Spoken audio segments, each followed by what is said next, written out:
ये कहानी शुरू होती है एक तेजी से चल रही ट्रेन से जो अचानक बीच रास्ते में रुक जाती है, वह भी आधी रात के समय जब बाहर घना कोहरा फैला होता है। उसी वक्त ट्रेन के अंदर बैठे लोगों को अजीब अजीब आवाजें सुनाई देने लगती हैं। डर के मारे सभी अपनी अपनी जगह पर जमे रहते हैं। आगे इन लोगों के साथ क्या होता है ये जानने के लिए आपको मूवी को अंत तक देखना पड़ेगा। मूवी की शुरुआत में हमें रेलवे डिपार्टमेंट में काम करने वाला चेकिंग ऑफिसर जोह दिखाया जाता है। दिन का सारा काम खत्म करने के बाद वह लॉकर के पास पहुंचता है। जब जोह लॉकर के पास पहुंचता है तो उसे पता चलता है कि उसने सुपरवाइजर के पद के लिए जो प्रमोशन अप्लाई किया था वह रिजेक्ट हो चुका है। उसी समय उसका दोस्त डेविड वहां आ जाता है। असल में डेविड खुद सुपरवाइजर होता है और इसी वजह से जोह की एप्लीकेशन रिजेक्ट हुई होती है। फिर डेविड जोह से कहता है कि आज रात की आखिरी ट्रेन की ड्यूटी उसे करनी होगी। जोह के पास कोई चारा नहीं होता तो वह मान जाता है। इसी दौरान हमें एलन नाम की एक लड़की भी दिखाई जाती है। इसके बाद जोह ट्रेन में चढ़कर अपना काम शुरू करता है। यानी एक लड़की होती है केट जो आज अपना टिकट घर पर ही भूल जाती है, इसलिए उसे नया टिकट लेना पड़ता है। जब जोह अगले कोच में जाता है तो उसे पता चलता है कि एलन को भी आज उसी ट्रेन में ड्यूटी मिली है। असल में जोह उसे पसंद करता है। जोह अपना काम खत्म करके खिड़की के पास बैठ जाता है। बाहर बारिश हो रही होती है। उसे देखते देखते जोह की आंख लग जाती है। घने जंगल के बीच में ट्रेन अचानक रुक जाती है। तभी ड्राइवर स्पीकर पर अनाउंसमेंट करता है कि व्हील में कुछ फंस गया है, इसलिए ट्रेन रुक गई है और वह जाकर चेक करता है। वह सबको परेशान न होने के लिए कहता है। थोड़ी देर बाद जोह आगे आता है। जोह देखता है कि कुछ सामान नीचे गिरा हुआ है। एड्रियन और एलन उसे उठाने में मदद कर रहे होते हैं। जोह भी उनके साथ शामिल हो जाता है और तीनों मिलकर गिरी हुई चीजों को वापस उनकी जगह पर रख देते हैं। उधर ट्रेन ड्राइवर बाहर निकलकर देखने जाता है कि ट्रेन इस तरह अचानक क्यों रुक गई। ड्राइवर नीचे उतरकर सारे व्हील्स को ध्यान से चेक करता है। उधर डरे हुए पैसेंजर्स को जोह शांत कराने की कोशिश करता है। सब सोच रहे होते हैं कि इतने घने जंगल के बीच ट्रेन आखिर क्यों रुक गई। किसी को कुछ समझ नहीं आता। ड्राइवर इधर उधर खोजता रहता है लेकिन उसे अब तक कोई वजह समझ नहीं आती। जोह लगातार पैसेंजर्स को कूल करने के साथ साथ ड्राइवर से कांटेक्ट करने की कोशिश करता है लेकिन उधर से कोई रिस्पॉन्स नहीं मिलता। इसी समय बाहर ड्राइवर को आखिर वजह मिल जाती है। हिरन व्हील में फंस जाने की वजह से ही ट्रेन रुकी होती है। ड्राइवर उसे बाहर निकालने की कोशिश करता है लेकिन तभी जंगल के बीच से उसे कुछ अजीब सी आवाजें सुनाई देने लगती हैं। उसे ऐसा महसूस होता है जैसे कोई उसे देख रहा हो। इसी बीच अचानक जंगल के अंदर से एक क्रिएचर निकलकर ड्राइवर पर हमला कर देता है। उस क्रिएचर के पैर जानवर जैसे होते हैं लेकिन वह इंसान की तरह दो पैरों पर खड़ा होता है। काफी देर इंतजार करने के बाद भी ड्राइवर के बारे में कुछ पता नहीं चलता, इसलिए जोह और एलन ड्राइवर के केबिन के पास जाते हैं। दरवाजा खोलकर देखते हैं लेकिन अंदर कोई नहीं होता। दोनों बहुत कंफ्यूज हो जाते हैं। जो फिर टॉर्च लेकर बाहर जंगल की तरफ देखता है लेकिन वहां भी ड्राइवर कहीं दिखाई नहीं देता। इस बीच पैसेंजर सब परेशान और गुस्से में आ जाते हैं। वे चिल्लाने लगते हैं कि आखिर यहाँ हो क्या रहा है। सब पूछते हैं कि ट्रेन को फिर से स्टार्ट क्यों नहीं कर रहे। जब सब लोग कहते हैं कि हमें ड्राइवर से मिलना चाहिए तो जो उन्हें बताता है कि ट्रेन में ड्राइवर नहीं है, वह बाहर चेक करने गया था लेकिन अब तक वापस नहीं आया। यह सुनते ही सबका टेंशन और बढ़ जाता है। सब सोचने लगते हैं कि अगर ड्राइवर नहीं है तो अब क्या करें। तभी एड्रियन बोलता है कि अब हमारे पास दो रास्ते हैं, या तो हम यहीं बैठकर किसी के आने का इंतजार करें या फिर ट्रेन से उतरकर पैदल रेलवे स्टेशन तक जाएं। लेकिन मुश्किल यह है कि इस जगह पर बिल्कुल भी सिग्नल नहीं होता। सब लोग कहते हैं कि यहाँ किसी से कांटेक्ट नहीं हो पा रहा। एड्रियन कहता है कि मेरे हिसाब से हमें पैदल रेलवे स्टेशन तक जाना चाहिए। वह बस 3 से 5 किलोमीटर ही दूर है और हम पहुंच जाएंगे। लेकिन जोह साफ मना कर देता है। वह कहता है कि किसी भी हाल में ट्रेन से बाहर नहीं जाना चाहिए। अगर कुछ हो गया तो उसकी जॉब चली जाएगी। वह सबसे कहता है कि सब लोग अंदर ही रहें और कोई बाहर न जाए। फिर भी सब मिलकर उसे समझाते हैं कि ऐसे डरावने जंगल में ज्यादा देर रुकना सही नहीं है। जितनी जल्दी हो सके यहाँ से निकल जाना चाहिए वरना हम सेफ नहीं रहेंगे। आखिरकार जोह मान जाता है। जोह दरवाजा खोलकर सबको बाहर ले जाता है। तभी दिखाया जाता है कि कोई उन सब पर नजर रखे हुए होता है। सब लोग जंगल के रास्ते रेलवे स्टेशन की ओर चल पड़ते हैं। चलते चलते उन्हें कई अजीब आवाजें सुनाई देती हैं। ऐसा लगता है जैसे कोई पेड़ों के पीछे छिपकर उन्हें देख रहा हो। जोह और एलन आगे बढ़ते हैं। वहाँ वे देखते हैं कि उनका ट्रेन ड्राइवर पड़ा होता है। उसका शरीर बीच से फाड़ दिया गया होता है। ये दृश्य देखकर सबके होश उड़ जाते हैं। सब लोग डर से कांपते हुए वापस ट्रेन की तरफ भागने लगते हैं। तभी जंगल के बीच से एक भेड़िए जैसी तेज डरावनी हाउलिंग की आवाज गूंजती है। ये आवाज सबको और ज्यादा डरा देती है। सब किसी तरह भागते भागते ट्रेन के अंदर पहुंच जाते हैं। लेकिन जब बुजुर्ग कपल जेड और जेनी धीरे धीरे चढ़ रहे होते हैं तभी वह क्रिएचर अचानक जेनी पर झपट पड़ता है। वह उसके पैर पर काट लेता है। किसी तरह सब लोग जेनी को अंदर खींच लेते हैं। दरवाजा तुरंत बंद कर दिया जाता है। मैथ्यू खिड़की से बाहर झांक कर देखने की कोशिश करता है। वह जानना चाहता है कि आखिर वह क्रिएचर कैसा है। उधर एलन घबराकर जेनी के पैर से बहते खून को रोकने की कोशिश करती है। सब लोग अपनी जान बचाकर चुपचाप बैठे रहते हैं। तभी अचानक वही क्रिएचर दोबारा आकर ट्रेन से जोर से टकराता है। उसके डरावने पंजे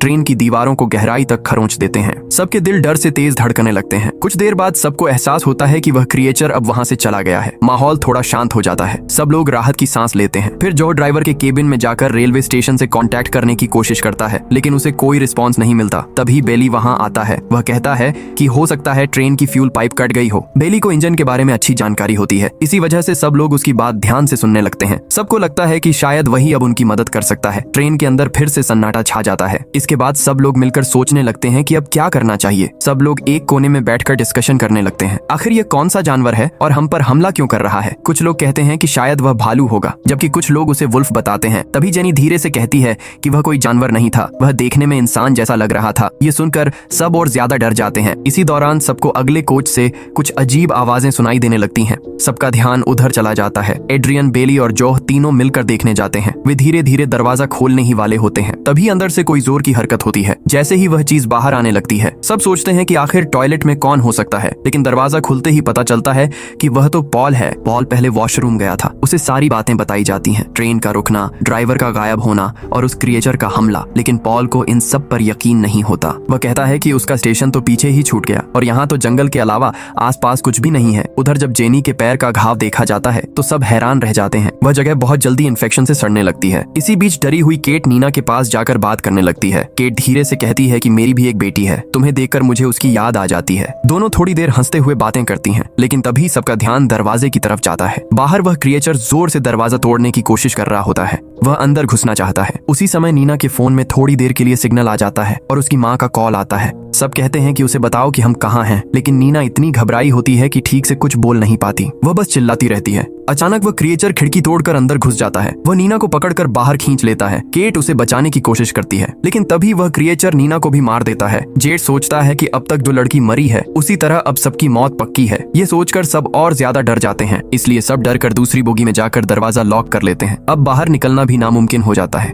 मदद के लिए कोई आने वाला भी नहीं होता। सब पूरी तरह फंस चुके होते हैं। जेड सबको समझाने लगता है कि अगर कुछ नहीं किया गया तो हम एक एक करके मर जाएंगे, इसलिए बेहतर है कि वह चीज हमें मारने आए, उससे पहले हम ही उसे मार दें। ये बात सबको सही लगती है। सब अपने अपने हथियार तैयार करने लगते हैं। अब ये लोग बोगी की खिड़कियों पर लकड़ी और मेटल की चीजें फिट करने लगते हैं। उनका एक ही मकसद होता है, किसी भी हालत में उस क्रिएचर को अंदर आने से रोकना। अब सब लोग ट्रेन के अंदर ही फंस चुके होते हैं। बाहर निकलने का कोई रास्ता नहीं होता। उन्हें यह भी नहीं पता होता कि कोई उन्हें बचाने आएगा या नहीं। इसी बीच जेनी केट से पूछती है कि जो लड़की मर चुकी है उसका नाम क्या था, लेकिन केट को भी उसका नाम नहीं पता होता। फिर जेनी पूछती है कि क्या तुम्हारे बच्चे हैं। केट जवाब देती है कि हाँ, मेरी एक बेटी है। ये सुनकर जेनी उदास हो जाती है और रोने लगती है। तभी एड्रियन जो के पास आता है, वह कहता है कि शायद वह क्रिएचर यहाँ से चला गया हो, लेकिन वह जरूर वापस आएगा और तब हम सबको मार देगा। एड्रियन कहता है कि अगर हमें जिंदा रहना है तो अभी इसी वक्त कुछ करना होगा। तुम्हारे पास जो चाबियां हैं उनसे ट्रेन का दरवाजा खोल दो। अगर वह क्रिएचर वापस आया तो यहाँ जो भी है सब मर जाएंगे। हमें भागकर कोई सेफ जगह ढूंढनी होगी। लेकिन जो सबकी सेफ्टी को सोचते हुए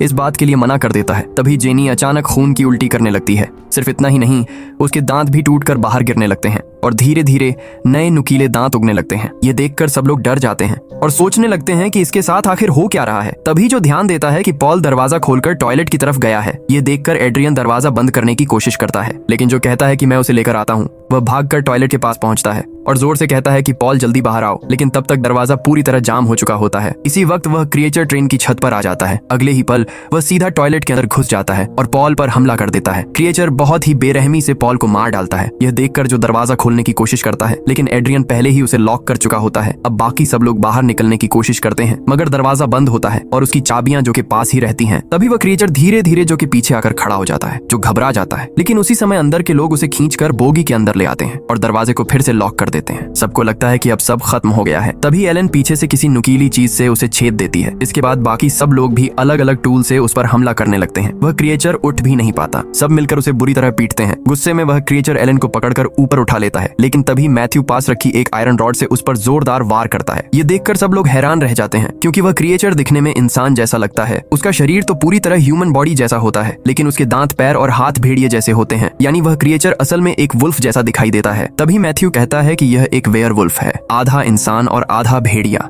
शायद किसी इन्फेक्शन या बीमारी की वजह से इंसान ऐसा बन जाता है। उसी वक्त सबका ध्यान उस क्रिएचर के हाथ में पहनी हुई रिंग पर जाता है। उस रिंग को देखकर सबको यकीन हो जाता है कि वह पहले एक इंसान ही था, लेकिन साथ ही उनके मन में एक शक भी उठता है, क्या किसी को काटने से भी कोई इंसान वेयरवुल्फ बन सकता है? यह सवाल सबके दिमाग में घूमने लगता है। फिर जब वे उस डेड बॉडी पर कपड़ा डाल रहे होते हैं, तभी जेड सबको बताता है कि 1963 में भी इसी जगह पर एक ट्रेन रुकी थी और अगले दिन जब पुलिस वहां पहुंची थी, उस समय समय पुलिस को कुछ ऐसे इंसानों की डेड बॉडीज मिली थी जिन्हें आधा आधा खा लिया गया था। बहुत से लोग उस रात गायब भी हो गए थे और आज तक किसी को पता नहीं चला कि उनके साथ क्या हुआ। उस दौर में यह खबर पूरे इलाके में बड़ी सनसनी बन गई थी। इसके थोड़ी देर बाद सब देखते हैं कि जेनी बहुत अजीब तरह से बर्ताव करने लगती है। अब सबको समझ आ जाता है कि जेनी के पैर पर वुल्फ ने काटा था और इसी वजह से वह भी धीरे धीरे वेयरवुल्फ बन रही है। एड्रियन कहता है कि अगर हमें जिंदा रहना है तो इसे मारना ही होगा, लेकिन बाकी सब इस बात से साफ इनकार कर देते हैं। फिर भी एड्रियन सबकी बात न मानकर जेनी को मारने की कोशिश करता है। उसी वक्त जो आगे बढ़कर उसे जोर से पंच मारता है और उसे रोक देता है। इसके बाद जो कहता है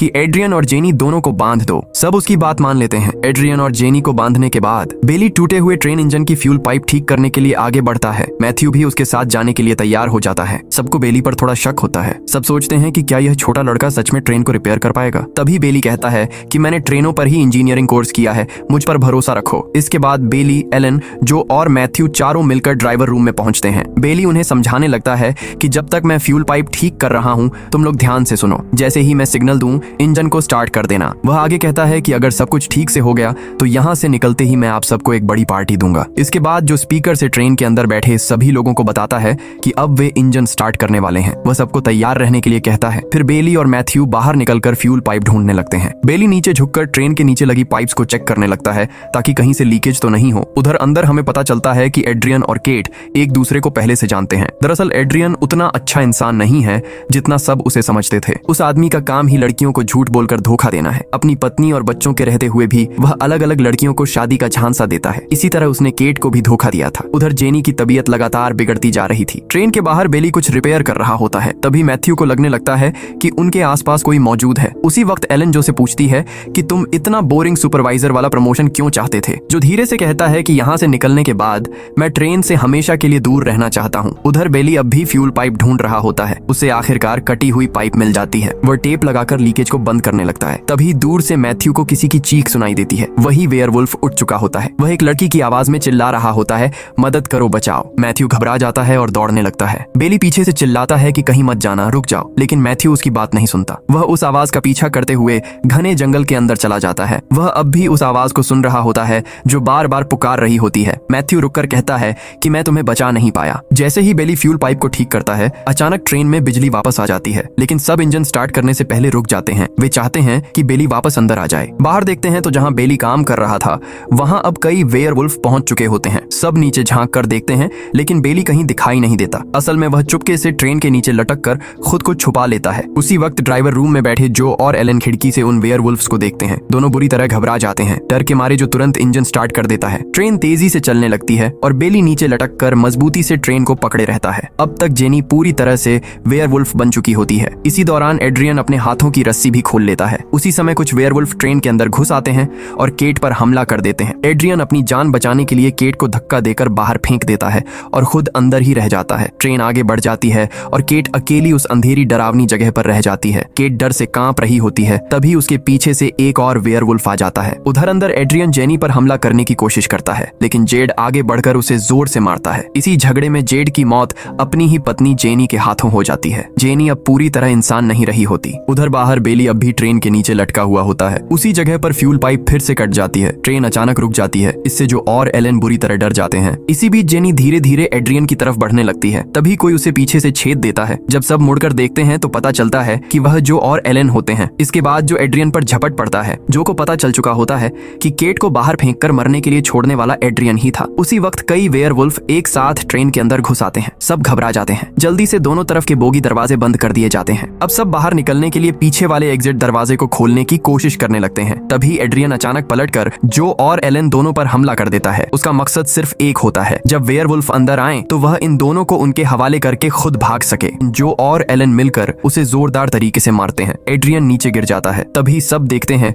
कि ट्रेन के दरवाजे में ही चाबियां फंसी रह गई हैं। एड्रियन जल्दी से उठकर दरवाजा बंद करता है और चाबियां अपने साथ लेकर भाग जाता है। अब दोनों तरफ से वेयरवुल्फ ट्रेन के अंदर घुसने लगते हैं। वे लगभग हमला करने ही वाले होते हैं। तभी अचानक बेली वहां आ जाता है। वह अब भी जिंदा होता है। बेली जलती हुई फ्यूल टॉर्च उठाकर वेयरवुल्फ्स पर फेंक देता है। इससे अंदर आग लग जाती है। फिर वह जो को एक टूल देकर कहता है, दरवाजा खोलो जल्दी। जो जैसे ही दरवाजा घुमाता है दरवाजा खुल जाता है। दरवाजा खुलते ही जो, एलन और बेली तीनों बाहर कूद जाते हैं। लेकिन जैसे ही वे भागने लगते हैं वेयरवुल्फ बेली पर झपट पड़ते हैं। वे उसे खींचकर अपने साथ ले जाते हैं। जो और एलन कुछ नहीं कर पाते। अब उनके पास कोई और रास्ता नहीं होता। दोनों तेजी से जंगल के रास्ते से होते हुए अगले स्टेशन की तरफ भागने लगते हैं। पीछे से वेयरवुल्फ उनका पीछा करते रहते हैं। थोड़ी दूर आने के बाद जो समझ जाता है कि अब बच पाना नामुमकिन है, वह रुककर एलन से कहता है कि मैं तुमसे हमेशा प्यार करता था, अब तुम यहाँ से भाग जाओ, मैं इन्हें डिस्ट्रैक्ट करता हूँ। एलन की आंखों में आंसू आ जाते हैं। वह कहती है कि नहीं जो, मैं तुम्हें अकेला छोड़कर नहीं जा सकती। एलन चाहे मन से मंजूर न हो, लेकिन जो के जोर देने पर वह वहाँ से भागने लगती है। उसी वक्त 3 वेयरवुल्फ आकर जो को चारों तरफ से घेर लेते हैं। जो पूरी ताकत से उनसे लड़ने की कोशिश करता है, लेकिन वे तीनों मिलकर उस पर टूट पड़ते हैं। आखिरकार वे उसे काट लेते हैं। जो की दर्दनाक चीख जंगल में गूंज उठती है। इसके बाद सीन बदलता है। हमें दिखाया जाता है कि एलन किसी तरह भागकर ईस्ट ब्रोवर रेलवे स्टेशन तक पहुंच चुकी होती है। अब वहाँ सिर्फ वही एक जिंदा बची होती है। दूसरी तरफ एड्रियन, जो अब भी जंगल में भटक रहा होता है, एक जगह पहुंचता है। वहाँ दर्जनों वेयरवुल्फ इकट्ठा होते जा रहे होते हैं। आखिर में सारे वेयरवुल्फ मिलकर एड्रियन को घेर लेते हैं। उसी वक्त जो अब खुद वेयरवुल्फ बन चुका होता है, उसके सामने आकर खड़ा हो जाता है। यहीं पर एड्रियन की कहानी खत्म हो जाती है और इसी के साथ इस मूवी का अंत भी हो जाता है।